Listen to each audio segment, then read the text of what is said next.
Hello student, class 12th में है और बोर्ड की प्रिपरेशन कर रहे हैं और अब बस 5 ही महीने बचे हैं बोर्ड एग्जाम में। क्योंकि अगर देखा जाए तो अगस्त आ चुका है और दिसंबर तक आपको अपना कोर्स कंप्लीट करना ही होगा। अगर आपको फरवरी तक अच्छे मार्क्स चाहिए, उसके लिए प्रिपरेशन करनी है तो फिजिक्स में 99% या फिर मैं कहूँ आपको फिजिक्स में 100 में से 100 मार्क्स भी लेकर के आने तो बिल्कुल पॉसिबल है।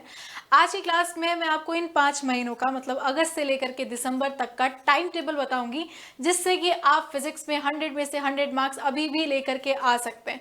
इन 5 महीनों में कैसे फिजिक्स, केमिस्ट्री, मैथ्स को आपको पढ़ना चाहिए और किस तरीके से आपको अपना शेड्यूल रखना चाहिए, किस तरीके से टाइम टेबल बनाना चाहिए कि आपका दिसंबर तक पूरा का पूरा कोर्स रिवाइज भी हो जाए, कंप्लीट भी हो जाए और साथ ही साथ में पूरा का पूरा आपके दिमाग में भी उतर जाए, ताकि उसके बाद भी आप केवल और केवल मॉडल पेपर्स की प्रिपरेशन कर सकें, प्रीवियस ईयर क्वेश्चन की प्रिपरेशन कर सकें और आप फिजिक्स, केमिस्ट्री, मैथ्स में 100 में से 100 मार्क्स बिल्कुल लेकर के आ सकें। तो आज की क्लास में बच्चों मैं डिस्कस यही करूंगी कि किस तरीके से आपको अगस्त से लेकर के दिसंबर तक का टाइम टेबल बनाना चाहिए। तो स्टार्ट करते हैं बच्चों आज का सेशन क्लास 12th बोर्ड के सिलेबस के साथ में। अगर अपन बात करें पीसीएम की या फिर पीसीबी की, तो आपके पास फिजिक्स में बच्चों 14 चैप्टर हैं, 14 चैप्टर हैं, केमिस्ट्री में 10 चैप्टर्स हैं और मैथ्स में 13 चैप्टर्स हैं और बायोलॉजी की बात करें तो 13 चैप्टर्स हैं। ये तो हुए आपके डोमेन सब्जेक्ट। इसके अलावा बच्चों आपके पास में कोई ना कोई लैंग्वेज भी होगी, या हिंदी ले लीजिए या फिर इंग्लिश ले लीजिए, उसकी भी प्रिपरेशन आपको साथ साथ में करनी होगी अगर आपको अच्छे परसेंटेज गेन करने हैं तो हिंदी और इंग्लिश ये जो लैंग्वेज रहती है इनका भी काफ़ी रोल होता है अच्छे परसेंटेज बनाने के लिए, तो उसकी भी बच्चों मैं एडवाइस दूंगी। तो सबसे पहले इतना सारा सिलेबस आपको कंप्लीट करना है, ये 14 चैप्टर, ये 10 चैप्टर, ये 13 चैप्टर या फिर ये 13 चैप्टर, आपको पूरा का पूरा किस तरीके से शेड्यूल बनाना चाहिए, कब किस सब्जेक्ट को लेकर के बैठना चाहिए, किस तरीके से कब आपको मंथ में कितने चैप्टर की प्रैक्टिस करनी होगी, वीक में आपको कितने चैप्टर्स पढ़ने हैं, सारा का सारा मैं बताऊंगी, ताकि आप अगस्त से लेकर के दिसंबर तक पूरा का पूरा अपना टाइम टेबल आज ही के दिन बना लें, ताकि आपको आगे और किसी टाइम टेबल की ज़रूरत ना पड़े। तो स्टार्ट करते हैं। तो बच्चों ये आपका सिलेबस रहने वाला है। अब आप देख सकते हैं कि काफ़ी सारे चैप्टर्स हो गए हैं कवर करने के लिए, तो किस तरीके से टाइम टेबल बनाएं। अगर आप इस तरीके से टाइम टेबल बनाते हैं तो बिल्कुल आपके बच्चों, मैं कह रही हूँ, मैं गारंटी दे रही हूँ, आपके फिजिक्स में 100 में से 100 मार्क्स, केमिस्ट्री में फुल मार्क्स, मैथ्स में फुल मार्क्स, बायोलॉजी में फुल मार्क्स बिल्कुल आ जाएंगे। तो बच्चों फर्स्ट ऑफ ऑल अपने पास में 5 मंथ्स हैं। 5 मंथ्स अपने पास में हो गए अगस्त से लेकर के दिसंबर तक। हम यहीं तक ही गिनते हैं, माना कि एग्ज़ाम फरवरी में होता है, मार्च में होता है, लेकिन हम दिसंबर तक ही गिन करके चलते हैं, क्योंकि उसके बाद में आपके और भी एग्ज़ाम्स आने लगेंगे, तो आपको उनकी प्रिपरेशन ज़्यादा करनी पड़ेगी। आपको मॉडल पेपर्स की प्रिपरेशन करनी होगी, एक बार वापस से रिवाइज करना होगा या फिर प्रीवियस ईयर क्वेश्चंस करने होंगे। तो आप जनवरी और फरवरी को केवल उसी के लिए रखिए, प्रीवियस ईयर क्वेश्चंस के लिए, मॉडल पेपर्स के लिए या फिर प्रीवियस ईयर क्वेश्चन पेपर के लिए, ताकि आप जितना भी पढ़ा है उसकी एक बार अच्छे से वापस से प्रैक्टिस कर सकें। तो हम टाइम लेंगे बच्चों अगस्त से लेकर के केवल और केवल दिसंबर तक का, और इसी टाइम में, इन्हीं 5 महीनों में आप फुल टू ऑन प्रिपरेशन कर सकते हैं। कैसे प्रिपरेशन करनी है? सबसे पहले तो आप डिवाइड कर लीजिए अपने सिलेबस को, किस तरीके से आपको मंथ में पढ़ना है, किस तरीके से आपको वीकली पढ़ना है। तो बात करें फिजिक्स में 14 चैप्टर हैं, केमिस्ट्री में 10 हैं और बायोलॉजी और मैथ्स की बात करें तो 13 उनमें चैप्टर्स हैं। तो किस तरीके से डिवाइड करना चाहिए, ये बच्चों एक मंथ का शेड्यूल है। आपको एक मंथ में एटलीस्ट फिजिक्स के 3 चैप्टर पढ़ने होंगे, केमिस्ट्री के 2 चैप्टर पढ़ने होंगे, बायोलॉजी के 3 चैप्टर पढ़ने होंगे, या फिर आपके मैथ्स है तो मैथ्स के 3 चैप्टर पढ़ने होंगे। साथ ही साथ जो भी आपकी लैंग्वेज है, हिंदी हो चाहे इंग्लिश हो, उसके आपको 2 चैप्टर ज़रूर पढ़ने होंगे। ये कुछ ज़्यादा नहीं है, पूरा एक मंथ का शेड्यूल है। एक मंथ में आप फिजिक्स के 3 चैप्टर बड़े आराम से पढ़ सकते हैं। कहाँ से स्टार्ट करें? चैप्टर 1 से स्टार्ट कीजिए। आप कहीं पर भी पढ़ रहे हो, चाहे आप उत्कर्ष ऑनलाइन ट्यूशन्स में पढ़ रहे हो, चाहे आप कहीं और कोचिंग वगैरह ले रहे हो, फ़र्क नहीं पड़ता, सिलेबस तो सेम ही है। आपको 3 चैप्टर बच्चों मिनिमम एक मंथ में पढ़ने ही पढ़ने होंगे, अगर आपको दिसंबर तक पूरा का पूरा सिलेबस कंप्लीट करना है तो।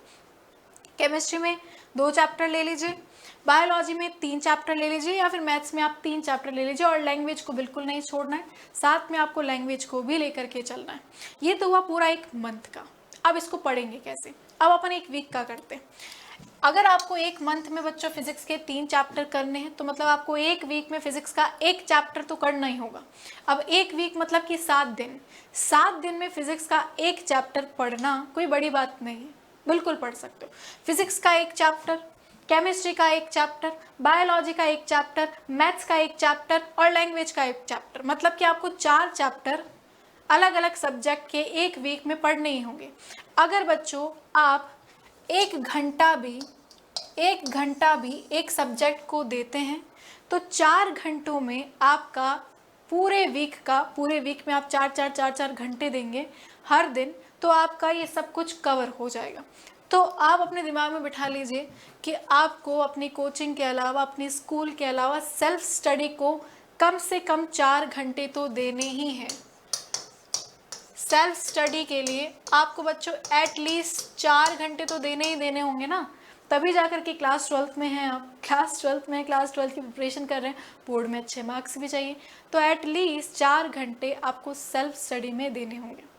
इन 4 घंटे में एक घंटा आप अपने हर सब्जेक्ट को दीजिए, और एक हफ्ते में अगर आप एक घंटा भी एक सब्जेक्ट को पढ़ते हैं तो एक हफ्ते में आप फिजिक्स का एक चैप्टर, केमिस्ट्री का एक चैप्टर, बायोलॉजी का एक चैप्टर, मैथ्स का एक चैप्टर और लैंग्वेज का एक चैप्टर पढ़ सकते हैं। अगर आप ये वीकली गोल कर लेते हैं तो आपका मंथली गोल अपने आप हो जाएगा। एक मंथ में इतना हो जाएगा और आगे आने वाले 5 मंथ में आपके सारा का सारा सिलेबस एकदम फिनिश हो जाएगा। समझ में आया? तो बच्चों सेल्फ स्टडी करनी होगी, और सेल्फ स्टडी आपको इसी तरीके से करनी होगी। इसी तरीके से करोगे तो 5 महीने के अंदर अंदर सब कुछ आपका सिलेबस कंप्लीट हो जाएगा।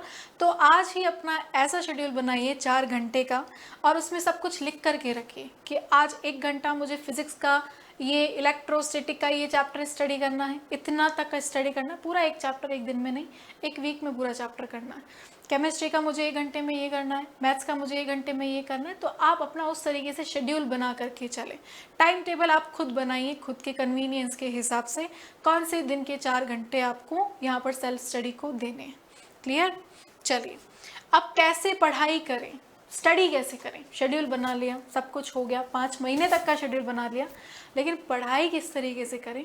तो बच्चों हर एक सब्जेक्ट के लिए कुछ ये बेसिक से आपको टिप्स हैं जो फॉलो करनी पड़ेगी। फर्स्ट ऑफ ऑल आपको डेली रिवीजन तो करना ही करना है। कभी भी ऐसा ना हो कि एक भी दिन आप स्किप करें, क्योंकि अगर आप एक भी दिन स्किप करेंगे तो आपका 5 मंथ का पूरा शेड्यूल बिगड़ जाएगा।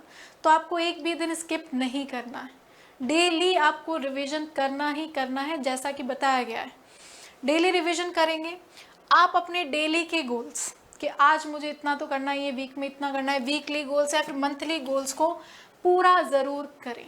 आप ऐसे ना सोचें कि यार आज ही मैं पूरा कर लेता हूँ, बाकी 6 दिन कुछ नहीं करूँगा। नहीं, डिसिप्लिन से, अच्छे से, पूरा कंसिस्टेंट होकर के आपको डेली गोल को पूरा करना है, मंथली गोल को पूरा करना है, वीकली गोल को पूरा करना है। संडे टेस्ट मतलब कि जैसे ही आपका एक वीक का हो जाए, संडे को आप खुद का टेस्ट लिया करो। वैसे तो अगर आप ऑनलाइन ट्यूशन्स में हैं तो टेस्ट हम भी लेते हैं, वो संडे टेस्ट आप ज़रूर दिया करो। अगर आप नहीं पढ़ रहे हैं तो बच्चों संडे टेस्ट खुद से ज़रूर लिया करो। 6 दिन आपने पूरा टाइम दे दिया अपनी स्टडी को, जब संडे आए तो संडे को खुद से टेस्ट लिया करो कि यस, क्या मुझे एनसीईआरटी के सारे एक्सरसाइज आते हैं, क्या मुझे एनसीईआरटी के सारे एग्जाम्पल्स आते हैं, क्या मुझे प्रीवियस ईयर क्वेश्चन सॉल्व हो रहे हैं जितना भी मैंने पढ़ा है उससे। तो खुद का सेल्फ एनालाइज किया करो, नहीं तो हम जो संडे टेस्ट प्रोवाइड करते हैं वो संडे टेस्ट ज़रूर दिया करो। जो चौथी सबसे इम्पॉर्टेंट है, आपको क्लास के नोट्स तो पढ़ने ही पढ़ने हैं, साथ में बच्चों एनसीईआरटी को बहुत इंपॉर्टेंस देनी है। क्योंकि जो आप कोई भी बोर्ड ले लीजिए, CBSE, RBSE, MP board, UP board, जो पेपर बनेगा वो पेपर बच्चों आपका एनसीईआरटी से ही बनेगा, एनसीईआरटी से बाहर तो पेपर जाएगा नहीं। तो एनसीईआरटी की लाइन बाय लाइन आपके लिए बहुत इंपॉर्टेंट रहेगी। केवल ये ही नहीं, बोर्ड के लिए टिप नहीं है, ये आपके पूरे थ्रू आउट, अगर आप कोई competition exam like NEET, JEE preparation कर रहे हैं तो भी एनसीईआरटी बहुत इंपॉर्टेंट है। आप सीयूईटी की प्रिपरेशन कर रहे हैं तो भी एनसीईआरटी बहुत इंपॉर्टेंट है। एनसीईआरटी की एक लाइन आपके लिए बहुत इंपॉर्टेंट है। तो पहले ज़रूरी है कि आप क्लास नोट्स से अच्छे से पढ़ें, क्लास नोट्स पढ़ने के बाद में आप एनसीईआरटी को उठाएं। पहले आप एनसीईआरटी को उठाएंगे तो कुछ पल्ले नहीं पड़ेगा, सब यहाँ से चला जाएगा। तो सबसे पहले आप क्लास नोट्स को पढ़ें, आपका चैप्टर एकदम कंप्लीट हो जाए क्लास नोट्स में, फिर आप एनसीईआरटी को उठाएं। एनसीईआरटी को उठा करके आप पेंसिल से लाइन बाय लाइन पढ़ेंगे तो आपको एनसीईआरटी की एक एक लाइन समझ में आएगी, और वो ही बस इम्पॉर्टेंट है। उसके आपको नोट्स नहीं बनाने, कुछ नहीं बनाने, बस वो लाइंस आपको एक बार पढ़ी हुई होनी चाहिए।